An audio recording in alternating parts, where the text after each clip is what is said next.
Doctor, பயங்கரமான back பெயினாக இருக்குது. இது வந்து இன்ஜுரி மட்டும்தான் காரணமாக இருக்குமா, இல்லைனா வேறு ஏதாச்சும் ரீசன் இருக்குமா டாக்டர்? பேக் பெயினுக்கு ஆக்சுவலாக வந்து எந்த லெவலில் எந்த மாதிரியான வலி எந்தெந்த விதமாக உங்களுக்கு வந்திருக்கு, அதுக்கு முன்னாடி நீங்கள் எதாவது வேலைகள் செஞ்சீங்களா, இல்லைன்னா வந்து வேலைகள் செய்யாமல் தானாகவே வந்ததா, இது பேஸ் பண்ணி முதுகு வலிங்கிறது எலும்புகள் சதைகள் மட்டும் இல்லாமல் உள்ள ஹார்ட்டு, ரத்த குழாய்கள், கிட்னி, அதே மாதிரி பேங்க்ரியாஸ், இது எல்லாத்துலேயும் பேக் பெயின்ஸ் வரலாம். ஸோ அதனால் பேக் பெயின்ங்கிறது இன்ஜுரினால மட்டும்தான் வருது அப்படிங்கிறது வந்து தப்பு.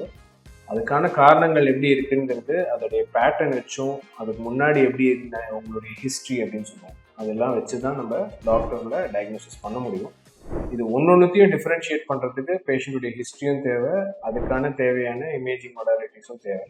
ஸோ இதெல்லாம் பண்ணிட்டு தான் நம்மளால டயக்னோசிஸ் பண்ண முடியுமே தவிர, முதுகுவலி அப்படின்னா இன்ஜுரினால தான் அப்படின்னு நம்மளால கன்ஃபார்மாக சொல்ல முடியும்.